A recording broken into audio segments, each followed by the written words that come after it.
बड़ी खबर, दिल्ली शराब नीति घोटाले से जुड़ा हुआ ये पूरा मामला, जिसमें मनीष सिसोदिया की न्यायिक हिरासत एक बार फिर बढ़ा दी गई है। राउस एवेन्यू कोर्ट ने 3 जुलाई तक न्यायिक हिरासत को बढ़ा दिया है। तो मनीष सिसोदिया, जिनकी मुश्किलें फिलहाल कम होती हुई कहीं से कहीं तक नजर नहीं आ रही हैं, और ऐसे में एक बार फिर लगा है बड़ा झटका मनीष सिसोदिया को।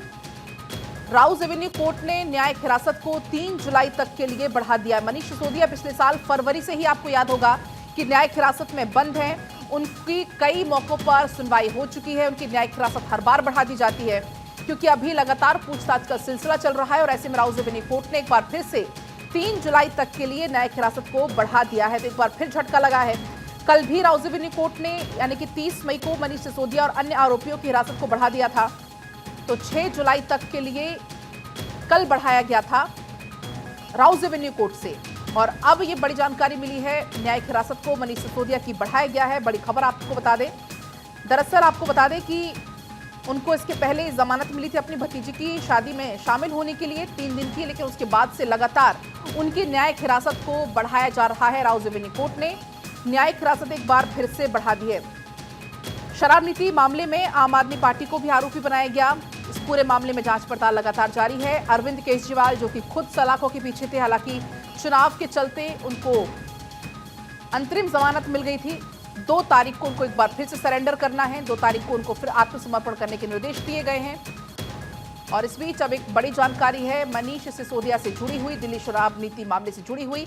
इसी बीच सुमित जुड़ गए हैं। सुमित, एक बार फिर से झटका लगा है मनीष सिसोदिया को, एक बार फिर न्यायिक हिरासत को बढ़ा दिया गया। जी बिल्कुल, देखिए, कल सीबीआई केस में न्यायिक हिरासत मनीष सिसोदिया की 6 जुलाई तक बढ़ी थी। आज ईडी केस में, यानी कि मनी लॉन्ड्रिंग मामले में, वीडियो कॉन्फ्रेंसिंग के जरिए मनीष सिसोदिया को आज कोर्ट में पेश किया गया था, जहां मनीष सिसोदिया को कोर्ट ने 3 जुलाई तक न्यायिक हिरासत जो है वो बढ़ा दी है। यानी कि अब 3 जुलाई तक ईडी केस में, यानी मनी लॉन्ड्रिंग केस में, मनीष सिसोदिया जो है 3 जुलाई तक अब न्यायिक हिरासत में रहेंगे। यानी कि सीबीआई केस में 6 जुलाई और ईडी केस में 3 जुलाई तक उनकी न्यायिक हिरासत दिल्ली की राउस एवेन्यू कोर्ट ने बढ़ा दी है। तो निश्चित तौर पर फिलहाल किसी भी तरह की जो राहत है वो निचली अदालत से लेकर सुप्रीम कोर्ट तक नहीं मिली है। इस लिहाज से लगातार मनीष सिसोदिया की जो न्यायिक हिरासत है वो राउस एवेन्यू कोर्ट जो है वो दोनों केस में बढ़ा रहा है पलक। तो फिलहाल किसी भी तरह की जो राहत है वो निचली अदालत से लेकर सुप्रीम कोर्ट तक जो है अब तक मनीष सिसोदिया को नहीं मिल पाई है पलक। और फिलहाल बहुत आपका शुक्रिया सुमित, तमाम जानकारी के लिए। तो देखिए, जिस तरीके से सुमित ने भी जानकारी भी दी कि 2 मामले हैं। एक मामले में कल सुनवाई हुई, राउस एवेन्यू कोर्ट ने 6 जुलाई तक के लिए न्यायिक हिरासत बढ़ाई, और आज जो सुनवाई हुई इसमें 3 जुलाई तक के लिए न्यायिक हिरासत बढ़ा दी गई है। एक मामला है ईडी का और दूसरा मामला है सीबीआई का।